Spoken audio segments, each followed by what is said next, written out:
Assalamualaikum warahmatullahi wabarakatuh. Alhamdulillahi rabbil alamin, alladzi arsala rasulahu bil huda wa dinil haq liyudhhirahu 'ala dini kulli wa kafa billahi shahida. Asyhadu an la ilaha illallah wahdahu la syarika lah wa asyhadu anna Muhammadan abduhu wa rasuluh alladzi la nabiyya wa la rasula ba'da. Hadirin ikhwatu iman jemaah kuliah subuh, mudah-mudahan senantiasa diberikan hidayah dan maghfirah Allah Subhanahu wa taala. Kajian tafsir di Majelis Tafsir Iliyin pada kesempatan subuh kali ini membahas surat Al-Baqarah ayat 233, halaman 37, Al-Baqarah ayat 233. Untuk kali ini pembahasan tajwidnya kita lewat dulu karena ini ayat cukup panjang ya. Al-Baqarah ayat 233 ini membahas seputar menyusui, atau lebih tepatnya seorang ibu ya, termasuk seorang istri yang dicerai oleh suaminya berkaitan dengan menyusui anaknya. Nah, hubungan Al-Baqarah ayat 233 dengan ayat sebelumnya, jika dalam ayat sebelumnya Allah membahas tentang hukum pernikahan dan juga hukum perceraian, yang tentu saja kalau bicara pernikahan dan perceraian itu ada kaitannya dengan menyusui anak gitu, atau ada munasabahnya dengan menyusui anak. Nah, apa kaitannya dengan menyusui anak?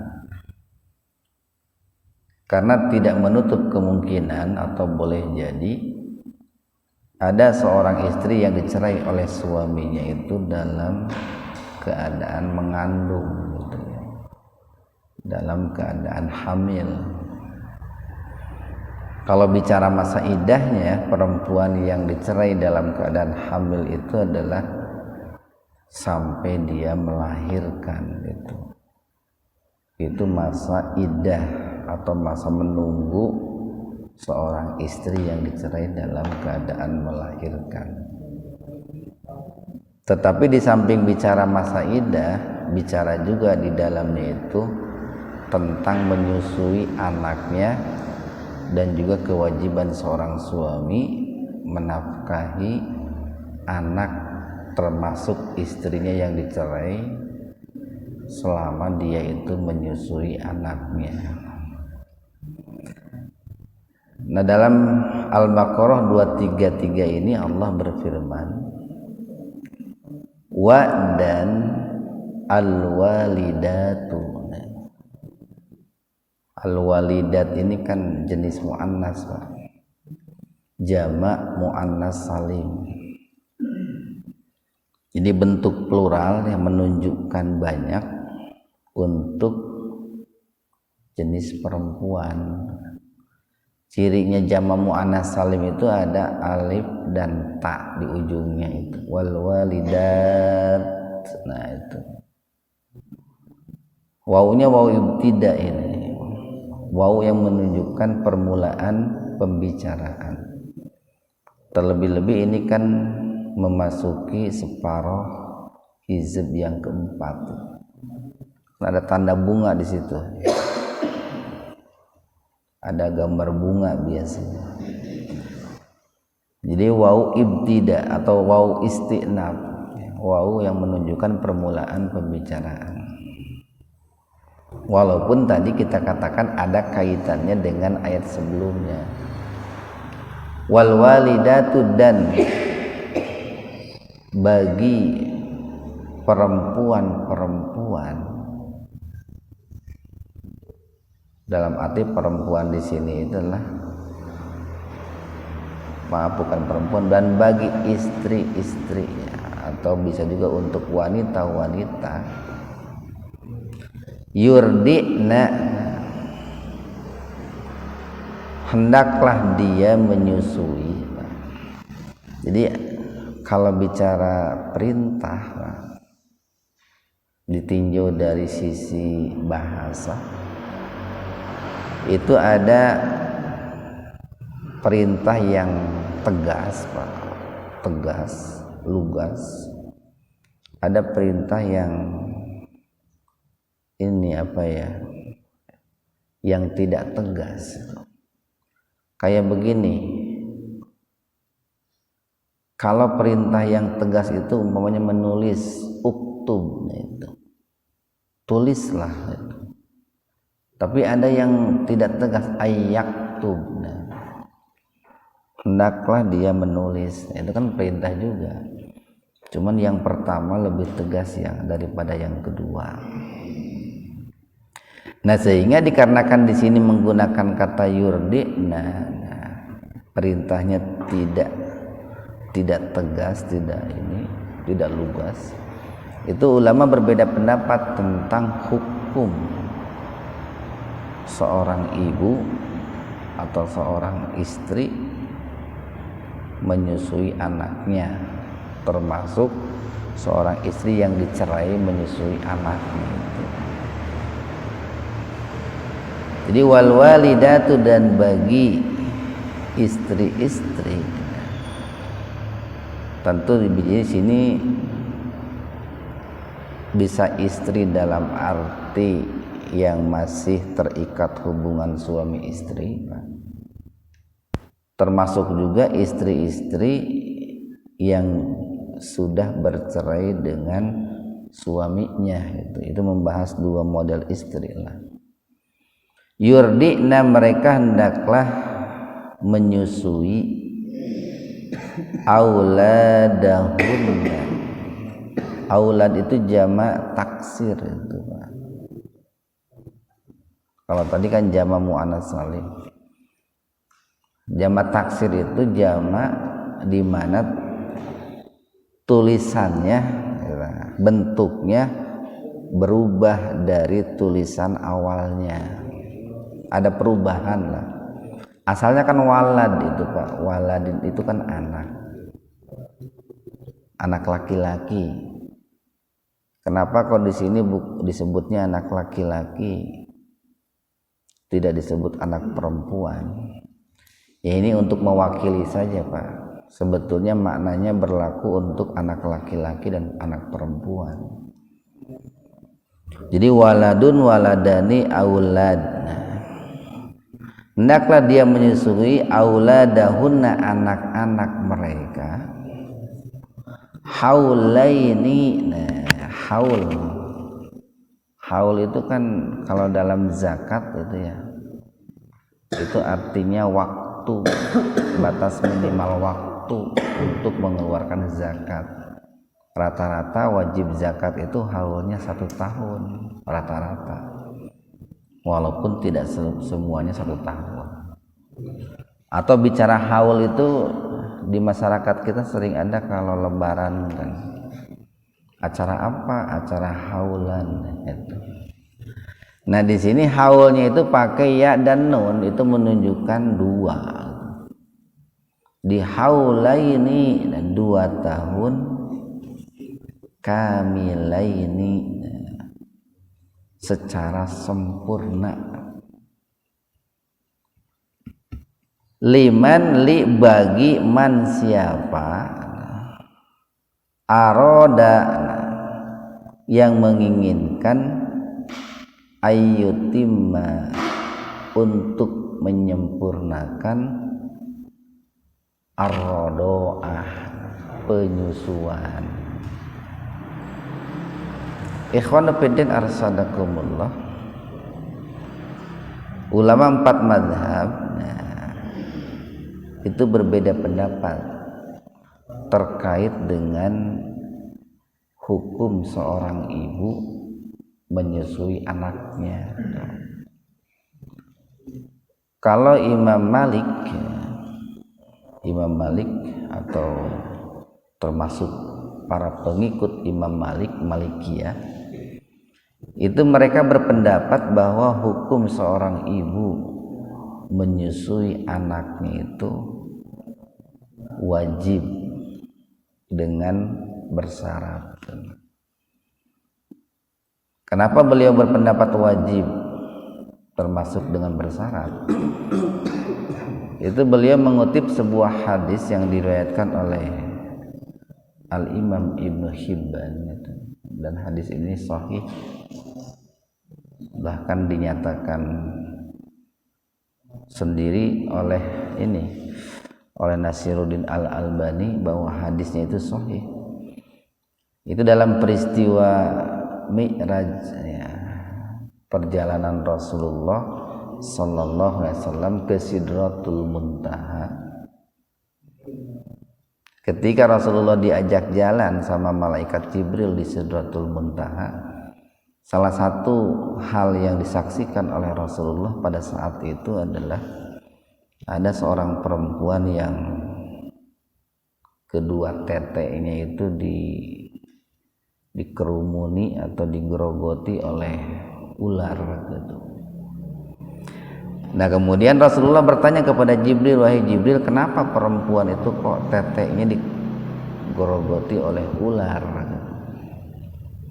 Malaikat Jibril menjawab, dia adalah seorang perempuan, seorang ibu yang ketika hidup di dunianya tidak mau menyusui anaknya, padahal tidak ada udzur syar'i untuk meninggalkan menyusui anaknya itu. Ya, makanya Imam Malik berpendapat wajib bersyarat. Syaratnya itu satu, seorang ibu itu sehat gitu. Sehat. Artinya kalau sakit bisa gugur kewajibannya. Yang kedua, kalau ibu itu punya air susu gitu. Kalau seandainya ibunya itu air susunya kering, bisa gugur kewajibannya. Nah, itu diantara syarat yang dikemukakan oleh Imam Malik itu. Tetapi bagi Imam Hanafi, Imam Ahmad dan juga Imam Syafi'i, mereka berpendapat bahwa hukum seorang ibu bagi anak tentu, kalau bagi suami itu namanya istri.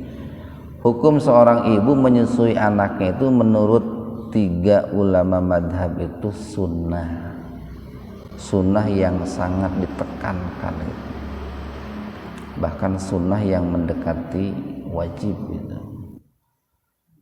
Itu mereka beralasan dengan firman Allah itu, Pak. Ini bisa dibuka nih biar kita tahu. Firman Allah dalam surat At-Tolak gitu. Surat At-Tolak ayat ke-6 halaman 559 itu, Pak. At-Tolak ayat 6 halaman 559 itu.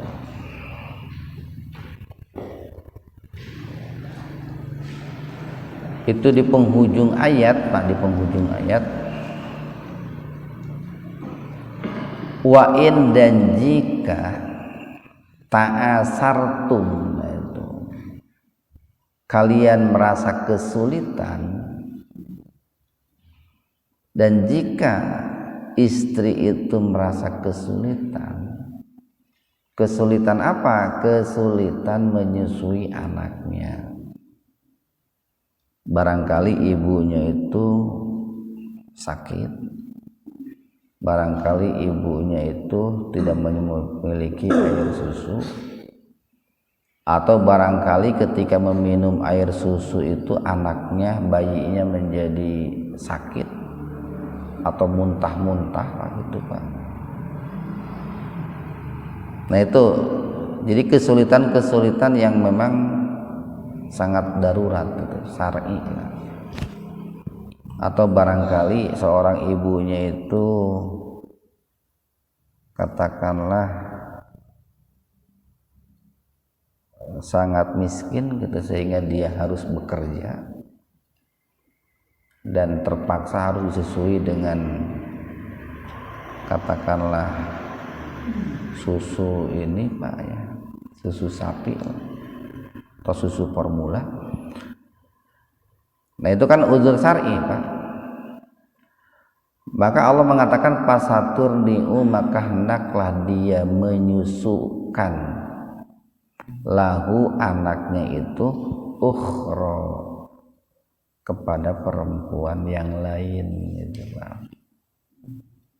Nah dari sini ulama 3 madhab itu berpendapat bahwa dari yang Al-Baqarah 233 itu perintah yang hukumnya wajib diturunkan itu levelnya menjadi sunnah itu Pak.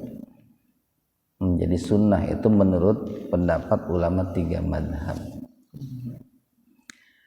Nah yang tentu saja kalau kita mau mengkompromikan, memadukan antara 2 pendapat itu, yang satu mengatakan wajib bersyarat, yang 3 mengatakan sunnah yang sangat ditekankan.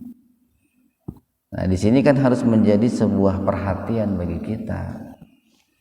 Dalam arti menjadi sebuah perhatian itu seandainya perintah menyusui anak itu adalah wajib lalu tidak dilakukan kan bisa berdosa.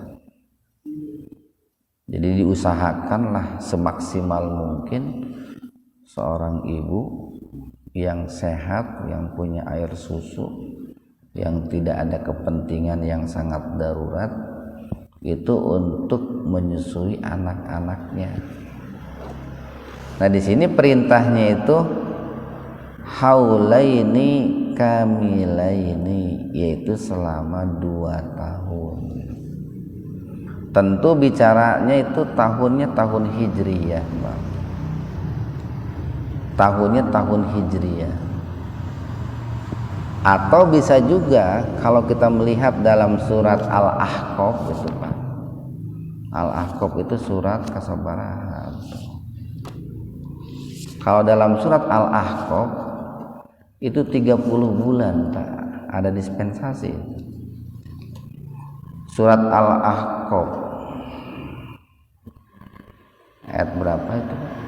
Baca surat berapa? 502. Halaman 504. Al-Ahqaf ayat 15. Halaman 504. Nah, wa wassaynal insana biwalidayhi ihsana. Hamalathu ummuhu, ibunya telah mengandung kurhan dalam keadaan susah payah,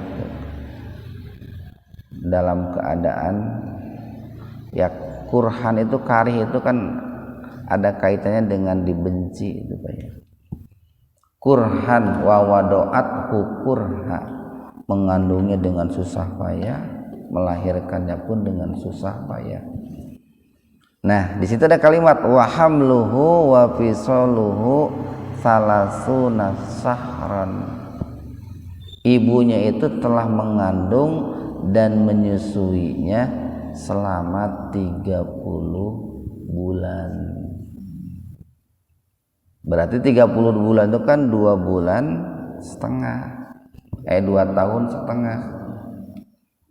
Kenapa kok di sini disebut 30 bulan? Kalau disebut 30 bulan itu menunjukkan satu, bisa jadi hamilnya 6 bulan, kemudian menyusuinya 24 bulan. pas 2 tahun. Karena kan kalau menurut ilmu medis minimal orang itu mengandung itu rata-rata 6 bulan, Pak. Minimal rata-rata orang mengandung itu 6 bulan.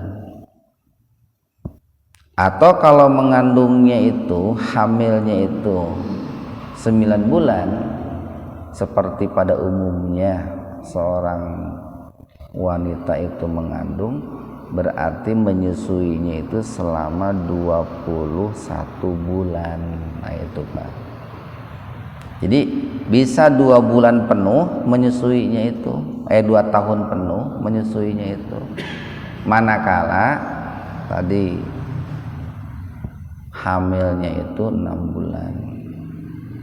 Atau bisa juga menyusuinya 21 bulan manakala hamilnya 9 bulan. Itu minimal. Atau hamilnya 9 bulan menyusuinya 2 tahun, Pak. Itu kesimpulan yang disampaikan oleh para ulama ketika Al-Baqarah ayat 233 itu dikompromikan dengan Al-Ahqaf ayat 15 itu. Karena kan kasus di masyarakat beda-beda. Ada perempuan itu yang hamilnya 6 bulan. Lalu bagaimana menyusuinya? Bisa disempurnakan 2 tahun. Atau bagaimana kalau seandainya di masyarakat itu ada perempuan yang hamilnya 9 bulan? Bagaimana kalau menyusuinya 21 bulan? Boleh kan dalilnya tadi, hamil dan menyusui itu selama 30 bulan. Nah, kenapa kok ini disebut bahwa menyempurnakan, menyusui itu dikatakan sempurna itu 2 tahun? Karena ada kaitannya nanti dengan ini. Ada kaitannya dengan hubungan darah seorang anak. Nah, atau bisa juga begini, bisa jadi ada beberapa kasus di mana seorang anak itu dimungkinkan memiliki hubungan darah dengan yang lain, Pak. Begini nih Pak nih, kalau baca pendapatnya para ulama mazhab itu, kan seorang anak, Pak, seorang anak satu ibu susu nih, atau satu susuan, itu bisa menjadi mahram seperti mahramnya seorang anak yang diikat oleh nasab. Seperti mahramnya anak yang diikat oleh nasab. Umpamanya begini, anak umpamanya si A nih disusui oleh ibu si C, ibu C. Lalu ibu C itu punya anak B. Nah, itu kan Pak. Ibu C itu punya anak B. Maka si A dengan si B itu tidak boleh menikah, Pak. Tidak boleh menikah. Atau lebih jelasnya begini nih, upanya Pak Tarmanto nih punya istrinya punya anak. Lalu anaknya disusui oleh katakanlah Ibu Fatimah gitu kan. Ibu Fatimah itu punya anak. Nah, Pak Tarmanto itu menyuruh Ibu Fatimah membayar upah juga untuk menyusui anaknya. Tapi Ibu Fatimah itu punya anak. Nah, anaknya Pak Tarmanto dengan anaknya Ibu Fatimah itu satu susuan. Hubungannya menjadi saudara, maka tidak boleh menikah itu. Anak Ibu Fatimah dengan anak Pak Tarmanto itu tidak boleh menikah. Karena disusui oleh ibu yang sama. Nah, kenapa kok di sini ada batasan 2 tahun? Nah, itu untuk menghindari, manakala ada anak yang disusui selama sudah lewat dari 2 tahun, maka itu tidak dikatakan sebagai ibu susuan. Seandainya anak Pak Tarmanto itu umurnya sudah lebih dari 2 tahun, katakanlah 2 tahun setengah gitu, lalu kemudian disusui oleh Ibu Fatimah, maka anak Pak Tarmanto dengan anaknya Ibu Fatimah bukan satu susuan lagi itu. Kalau anak Pak Tarmanto umurnya sudah lebih dari 2 tahun, Pak. Ini untuk meringankan kita, sebetulnya hukum ini untuk meringankan kita. Kan bisa jadi kan begini, ada orang itu kan hidup bertetangga gitu, Pak. Hidup bertetangga. Ada seorang ibu yang sibuk gitu ya, atau barangkali yang dicerai oleh suaminya sehingga dia harus bekerja. Anaknya ditinggalkan di rumah. Kalau anaknya masih kurang dari 2 tahun, lalu dia itu menangis, lapar, pengen makan, disusui oleh ibunya, oleh tetangganya. Tapi umurnya belum sampai 2 tahun. Nah, Imam Syafi'i mengatakan kalau dia menyusuinya itu selama 5 kali secara terpisah, maka anak itu dengan anak si ibu yang menyusuinya itu menjadi saudara, Pak. Kalau kurang dari 5 tahun. Tapi kalau anak yang ditinggalkan ibunya bekerja, dia menangis karena lapar sudah lebih dari 2 tahun, lalu dia itu disusui oleh tetangganya, itu bukan saudara, karena anak yang menyusu kepada ibu sudah lewat dari umur 2 tahun, maka air susu ibu itu seperti makanan biasa saja. Nah, makanya di sini ada sebutan batasan haulaini kamilaini itu untuk menghindari kasus-kasus adanya hubungan darah antara anak si A dengan anak yang lain. Nah, itu, Pak. Kan tidak boleh menikah kalau ada hubungan darah. Maka dipermudah oleh Allah itu. Haulaini kamilaini. Di sisi lain, nah ini anjuran untuk menyusui anaknya itu selama 2 tahun. Tentu kalau dianjurkan oleh Allah, banyaklah hikmah-hikmah ataupun manfaat-manfaat di balik perintah Allah itu. Atau kalau diteliti oleh para ahli gizi, para ahli nutrisi itu kan, menyusui anak dengan sempurna itu bisa meningkatkan intelektualitas seorang anak. Yang kedua, bisa meningkatkan daya tahan tubuh seorang anak. Yang ketiga, bisa menyehatkan. Dan yang paling penting sebetulnya nih, ketika menyusui itu kan ada hubungan emosional antara seorang ibu dengan seorang anak gitu, Pak. Sehingga karena ada hubungan emosional, dianjurkan bahwa seorang ibu ketika menyusui anaknya itu menularkan hal-hal yang baik, hal-hal yang positif, mengucapkan kata-kata yang baik dan kata-kata yang positif, memperlihatkan akhlak yang baik. Karena apa yang diucapkan oleh ibu, apa yang dilakukan oleh ibu, itu oleh anaknya itu diperhatikan, Pak. Diperhatikan. Bayangkan saja tuh, Pak, seorang anak yang baru lahir itu kan memorinya masih kosong gitu, Pak. Masih kosong. Maka akan dengan mudah sekali dia itu menyerap apa yang dia lihat dan apa yang dia dengar. Kalau saya ibaratkan begini, ada sebuah kolam itu, Pak, yang kosong itu, kering, nggak ada airnya. maka begitu dialiri air itu akan sangat menyedot sekali air. Berbeda kalau kolam itu sudah penuh airnya. Mungkin air dari selokan itu tidak akan mudah masuk ke kolam itu karena sudah penuh. Kayak kita lah nih Pak, kayak kita. Kan di otak kita itu sudah penuh itu Pak. Mikiran pemajikan, mikiran pegawaian, mikiran hutang, mikiran tetangga, mikiran penyakit, kan selalu pikiran kita itu.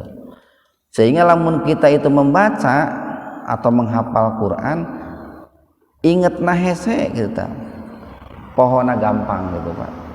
Itu kalau kita itu Pak, ingatnya susah, lupanya mudah gitu. Tapi kalau anak kecil Pak, itu kan masih kosong memorinya. Maka ketika seorang ibu itu menyusui anaknya, apa yang dilihat dan didengar oleh anak itu akan mudah sekali itu diingat. Makanya ketika menyusui itu adalah masa-masa yang tepat atau momen yang tepat untuk menularkan nilai-nilai Islam dari seorang ibu kepada anaknya itu. Kita lanjutkan nih Pak. Wa alal mauludi, wa dan ala terhadap al mauludi. Maulud itu sebetulnya artinya yang dilahirkan, tetapi kemudian ada lahu Pak. Lahu itu harful mulki, makanya di Al-Quran terjemah sering diartikan suami. Dan terhadap para suami kan begitu. Itu sebetulnya untuk memudahkan kita memahami apa yang dimaksudkan. Sebetulnya arti terleknya begini nih Pak nih. Dan terhadap anak-anak yang dilahirkan, lahu untuknya, dan terhadap orang yang anak itu dilahirkan untuknya. Sekali lagi, dan terhadap orang yang anak itu dilahirkan untuknya. Siapa untuknya di sini? Suami, Pak. Makanya seorang anak itu kalau dia lahir melalui pernikahan yang sah, dinisbatkannya kepada suami. Umpamanya nih anak Pak Ian namanya Ripa bin Ian. Karena Ripa itu miliknya Pak Ian. Dinisbatkannya kepada suami itu. Nah, untuk memudahkan pemahaman kita oleh penerjemah itu biasanya dan bagi para suami, nah gitu Pak. Tapi kita harus tahu juga perkembangan maknanya asalnya dan untuk orang di mana anak-anak itu dilahirkan untuknya. Jadi seorang istri itu melahirkan anak itu sebetulnya dia itu melahirkan titipan seorang suami. Seorang suami menitip sperma di istrinya lalu dilahirkan. Maka anaknya itu dinisbatkan kepada bapaknya gitu. Kalau dilahirkan melalui pernikahan yang sah. Nah, di sini itu bicara tentang istri yang dicerai oleh suaminya, Pak. Jadi bagi seorang istri yang dicerai oleh suaminya, maka suaminya itu punya kewajiban apa? Rizquhunna, untuk memberikan rizki kepada istri-istri yang dicerai, wa kiswatuhunna, dan juga memberikan pakaian kepada istri yang dicerai, termasuk kepada anaknya yang sedang disusui itu bil ma'ruf, dengan cara yang baik. Jadi kalau seandainya nih seorang istri dicerai dalam keadaan hamil, masa iddahnya kan tadi sampai melahirkan. Kalau dicerainya itu baru hamil 2 bulan, lalu melahirkannya di usia 9 bulan kandungannya itu, berarti dia masa idahnya 7 bulan Pak. Selama 7 bulan itu masa idah, itu istri itu wajib diberikan nafkah itu, seperti halnya istri itu tidak dicerai, wajib diberi nafkah itu Pak, diberi makan, diberi minum, diberi tempat tinggal. Mata kerugi sebenarnya lamun nalak pamajikan teh. Naon sababna dipake henteu di paraban kudu kan kita. Nya mending entong dicerai lah gitu tah. Mending entong dicerai gitu.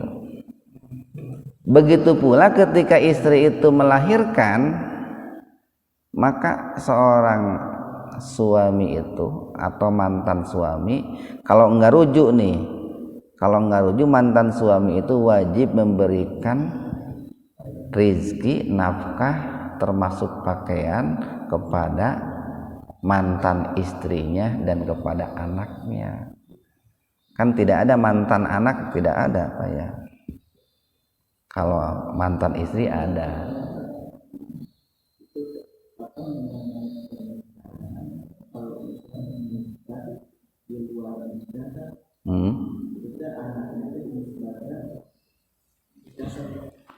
Kalau nikah di luar nikah kumah. Kalau anak di luar nikah gitu ya, kalau hamil di luar nikah gitu. Ya. Nah, kalau anak itu lahir di luar nikah dinisbatkannya kepada ibu. Dinisbatkannya kepada ibu, bukan kepada bapak. Makanya kalau anak yang lahir di luar nikah sebetulnya karena dinisbatkan kepada ibu, ayah itu tidak punya kewajiban untuk menjadi wali gitu. Karena kan dinisbatkannya kepada ibu. Termasuk nanti akan panjang bicaranya itu berkaitan dengan waris itu Pak. Kalau meninggal ayahnya, ini anaknya itu dapat waris apa tidak gitu. Pembicaraannya akan sampai di situ. Agak ribet lah pembicaraannya, agak panjang gitu. Nah, lagi nih. Jadi kalau perempuan itu dicerai oleh suaminya sementara dia sedang hamil gitu, atau katakanlah pas melahirkan, pas dicerai, itu tetap suami punya kewajiban untuk memberikan nafkah. Dalam arti memberikan nafkah berupa makanan, minuman, tempat tinggal, termasuk pakaian. Dan itu harus dilakukan dengan cara yang ma'ruf. Dengan cara yang ma'ruf itu cukup banyak parameternya itu. Makanya di dalam ayat berikutnya nih, la tukallifu, la tidaklah tukallafu, dibebani nafsun seseorang illa wus'aha. Itu menunjukkan adanya sebuah ada sebuah anjuran untuk saling mempermudah, untuk saling meringankan. Artinya Allah tidak memberikan beban yang berat di luar kemampuan baik suami ataupun istri dalam mengurusi bayi yang baru lahir itu atau dalam mengurusi anak. Dipermudah oleh Allah itu. Kenapa muncul kalimat la tukallafu nafsun illa wus'aha? Ini kan sekarang ini banyak orang ya, suami istri yang bercerai, kemudian mereka itu punya anak, itu seringkali menjadikan anak itu sebagai alat untuk memperberat satu sama lain. Si istri ingin memberatkan mantan suaminya menggunakan alasan anak, atau sebaliknya si suami ingin memberatkan istrinya yang dijadikan alasan anak. Padahal sebetulnya ketika suami istri itu bercerai, tetap walaupun hubungan pernikahan itu sudah putus, persaudaraan kan jangan putus itu Pak. Persahabatan jangan putus. Ya kalaupun ada keheul saeutik kan tidak perlu mengorbankan anak juga gitu ya. Kan yang punya urusan, yang punya masalah itu kan orang tua. Anak itu jangan terbebani. Nah, ayat ini merupakan sebuah perhatian besar dalam Islam, bahwa sekalipun sepasang suami istri itu bercerai, hak-hak anak itu harus diperhatikan. Jangan sampai mentelantarkan anak. Sampai-sampai saking pentingnya memperhatikan anak, atau boleh juga saking pentingnya menyusui, seorang istri yang dicerai, suaminya tetap harus memberikan nafkah. Biar apa? Biar anaknya itu tetap disusui oleh mantan istrinya itu, Pak. Lamun bahasa orang mah diburuhan, Pak.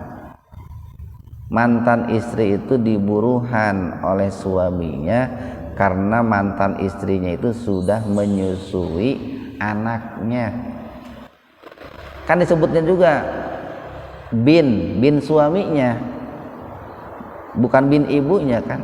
Jadi seolah-olah suami itu nyuruh ke mantan istrinya, tolong susuin nih anak.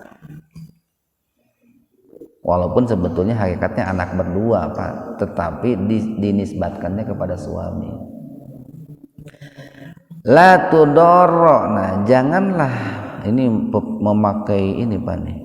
Kalau dalam ilmu tajwid disebutnya itu madlazim mutsaqal kilmi. La tudorro. Itu dibacanya begitu, Pak. Itu memberikan sebuah isyarat bahwa janganlah memberatkan, haram memberatkan walidatun, seorang istri, biwaladiha, dengan lahirnya seorang anak. Artinya begini, suami jangan memberatkan istri dengan alasan anak atau dikarenakan anak. Bagaimana seorang suami memberatkan istri dikarenakan anak? Umpamanya nih, yang berkaitan dengan anak, istri tidak boleh menemui anaknya. Istri atau mantan istri tidak boleh menemui anaknya. Mantan istri tidak boleh menyusui anaknya. Mantan istri tidak boleh mengasuh anaknya. Itu memberatkan itu, Pak, memberatkan. Atau barangkali mantan suami banyak menuntut kepada mantan istrinya dalam memperhatikan anaknya, dan tuntutannya itu di luar kemampuan istrinya. Muncul nih, la tudarrab walidatun biwaladiha. Seorang suami itu tidak boleh memberatkan istrinya terkait dengan anaknya, atau dengan alasan anaknya, atau dikarenakan anaknya.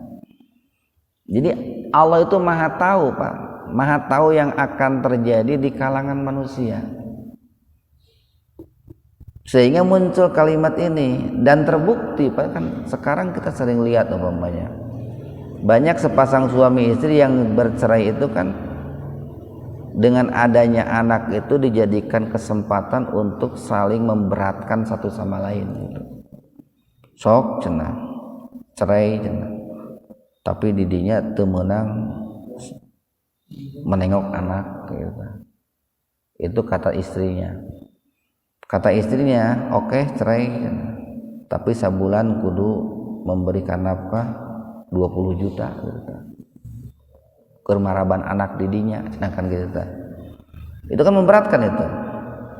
Begitu pula sebaliknya, wala, dan tidaklah mauludun lahu, seorang suami itu diberatkan biwaladihi, itu terkait dengan anaknya. Seorang mantan istri tidak boleh menuntut mantan suaminya dengan tuntutan yang berat-berat di luar batas kemampuannya. Wa alal warisi, begitu pula terhadap ahli waris, mislu dalik, seperti itu. Seperti itu apa? Satu, ahli waris itu punya kewajiban seperti halnya seorang suami. Itu manakala sepasang suami istri itu cerai, lalu suaminya meninggal, Pak. Suaminya meninggal nih. Sementara punya anak yang masih dalam masa susuan, maka kewajiban suami yang meninggal itu di-cover oleh saudara-saudara suaminya itu.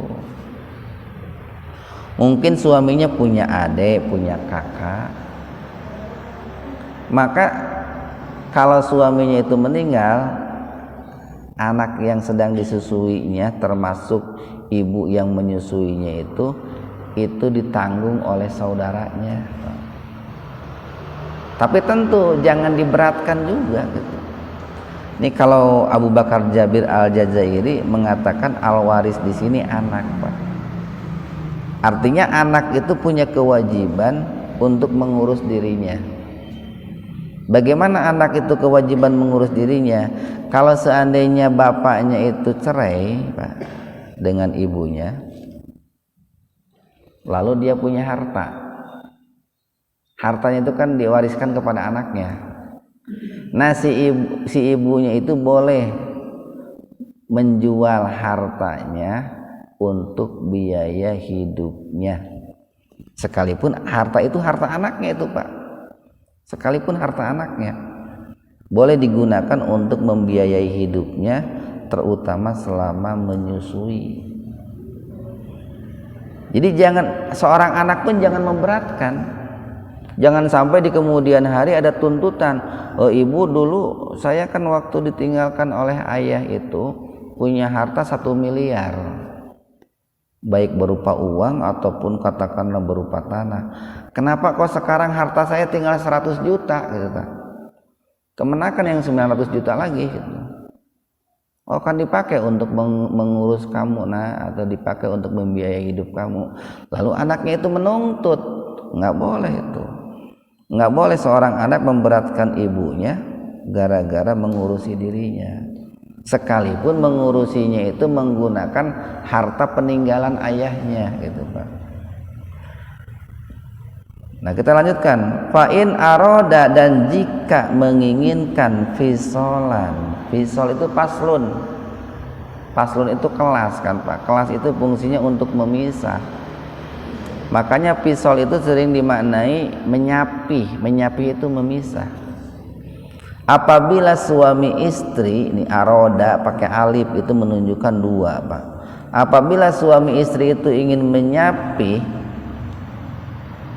anaknya biar tidak menyusu lagi, Pak, antarodin itu harus ada kesepakatan minhuma dari keduanya, watasawurin, dan bermusyawarahlah, fala junaha, maka tidak berdosa, alaihima, atas keduanya.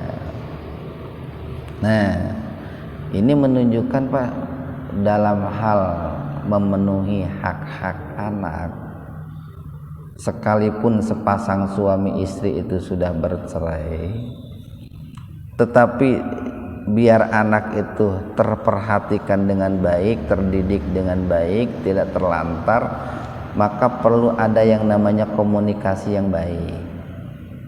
Perlu adanya musyawarah terkait pengurusan anaknya. Apakah anaknya itu penyusuannya akan disempurnakan 2 tahun atau tidak? Nggak boleh itu seorang suami memaksa istrinya, pokoknya mah kudu disusuan budak 2 tahun untuk menang kurang, sementara istrinya nggak mau. Cek istri, pokoknya mah saya mau nyusuan budak kan erek 1 tahun. Nggak bisa begitu, harus musyawarah itu. Karena suami sudah tidak bisa memaksa lagi mantan istrinya, Pak. Berenjak pemajikan teh ai didinya saha maksa-maksa saya gitu. Kan geus lain salaki saya deui kan gitu, Pak. Jadi perlu ada musyawarah bagaimana untuk mengurusi anaknya itu. Dimusyawarahkanlah dengan baik.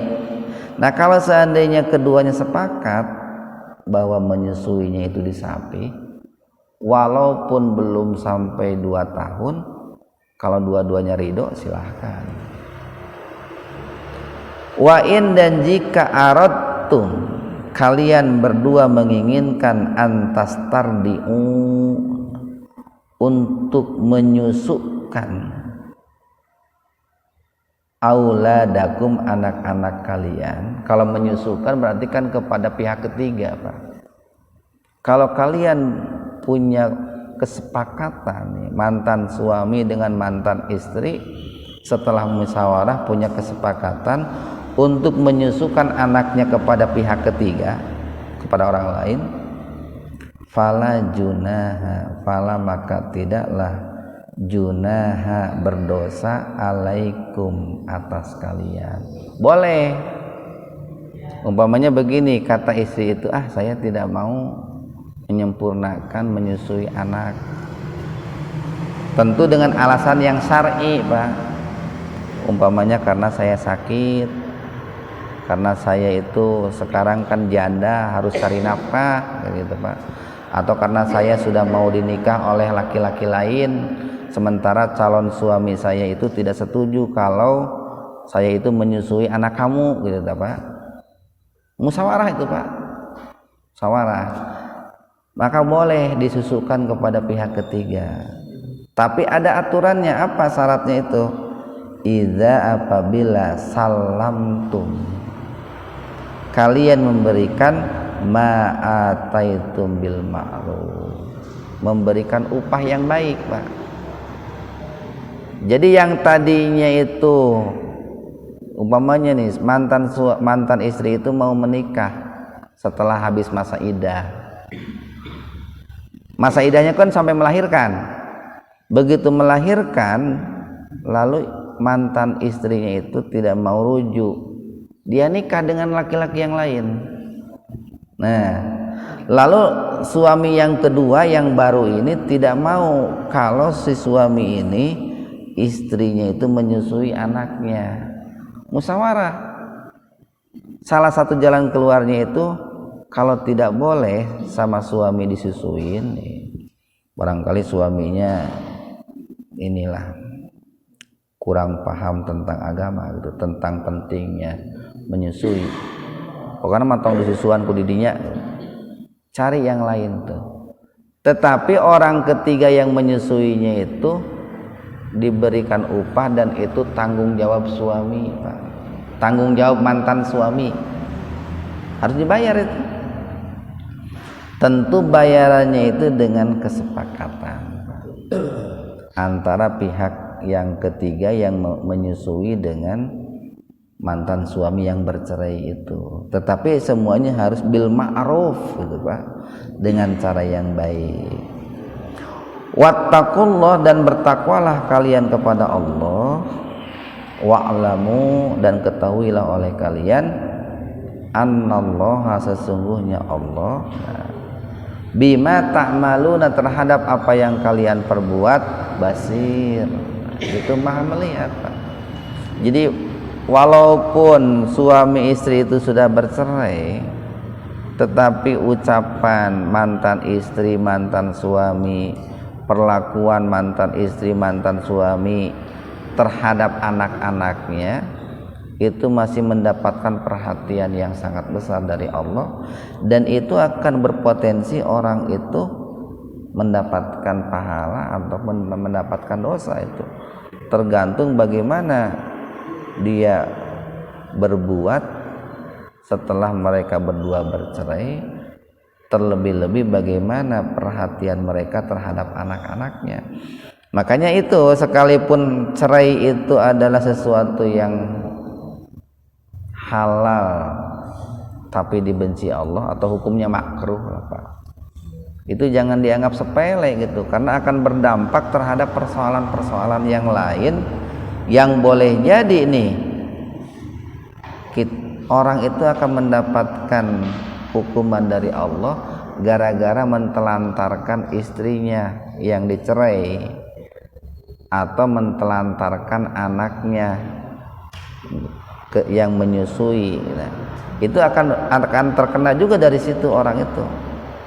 Maka alangkah baiknya yang namanya cerai itu dihindari, dan itu solusi terakhir sekali itu. Mudah-mudahan ada manfaatnya untuk kita semua. Subhanakallahumma rabbana bihamdika asyhadu an la ilaha illa anta astaghfiruka wa atubu ilaik. Assalamualaikum warahmatullahi wabarakatuh.